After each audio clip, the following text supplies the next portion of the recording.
اعوذ باللہ من الشیطان الرجیم بسم اللہ الرحمن الرحیم اللہم صلی علی محمد وعلی آل محمد کما صلیت علی ابراہیم وعلی آل ابراہیم انکا حمید مجید اللہم بارک علی محمد وعلی آل محمد کما بارکت علی ابراہیم وعلی آل ابراہیم انکا حمید مجید۔ السلام علیکم ورحمۃ اللہ وبرکاتہ۔ میرے بھائیوں، بزرگوں، بچوں، دوستوں، میرے سونے بھراؤ، تمہارے سامنے میں ایک حدیث بیان کرنا، عورتوں کے ساتھ بھلائی کی وصیت۔ عورتوں کے ساتھ بھلائی کی وصیت۔ اللہ تعالیٰ نے ارشاد فرمایا ان عورتوں کے ساتھ اچھی زندگی بسر کرو، اور اللہ تعالیٰ نے ارشاد فرمایا تم عورتوں کے درمیان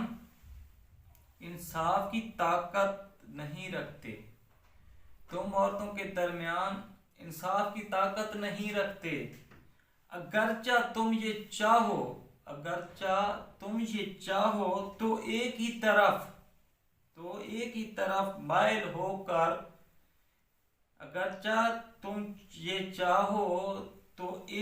طرف مائل ہو کر دوسری کو لٹکتی ہوئی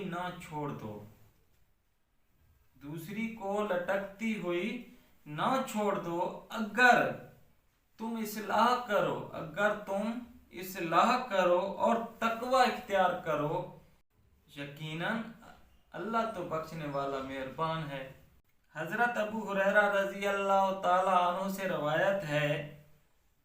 کہ رسول اللہ صلی اللہ تعالی علیہ وآلہ وسلم نے فرمایا عورتوں سے بھلائی کا سلوک کرو،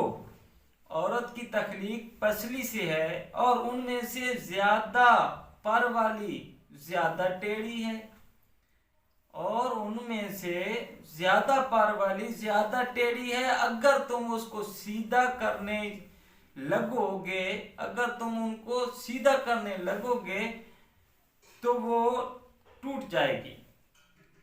یا تم اسے توڑ دو گے، اگر تم اس کو سیدھا کرنے لگو گے تو اس کو توڑ دو گے، اور اگر چھوڑ دو گے تو ٹیڑھی ہی رہے گی۔ پس عورتوں سے بھلائی کا سلوک کرو۔ صحیحین کی ایک روایت میں ہے کہ عورت پسلی کی طرح ہے، اگر اسے سیدھا کرو گے تو توڑ دو گے، اور اس سے نفع اٹھانا ہے تو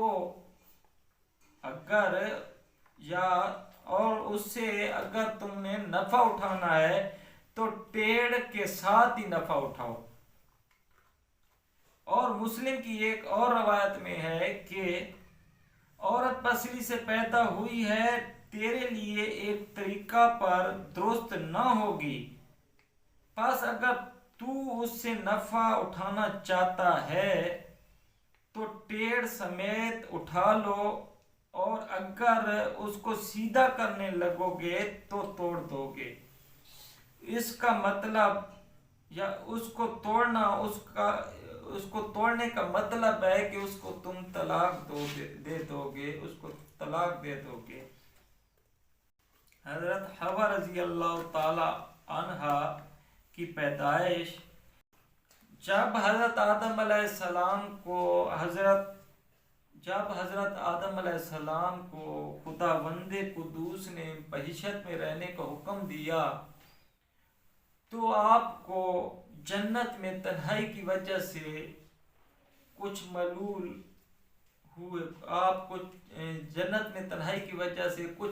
ہوئے، تو اللہ تعالیٰ نے آپ پر نیند کا غلبہ طاری فرمایا اور آپ گہری نیند سو گئے۔ تو نیند ہی کی حالت میں اللہ تعالیٰ نے آپ کی بائیں پسلی سے اللہ تعالیٰ نے حضرت حوا رضی اللہ تعالیٰ عنہ کو پیدا فرمایا۔ جب آپ نیند سے بیدار ہوئے تو یہ دیکھ کر حیران رہ گئے کہ ایک نہایت ہی خوبصورت اور حسین و جمیل عورت آپ کے ساتھ آپ کے پاس بیٹھی ہوئی ہے۔ آپ نے ان سے فرمایا کہ تم کون ہو؟ آپ نے ان سے فرمایا کہ تم کون ہو اور کس لیے یہاں آئی ہو؟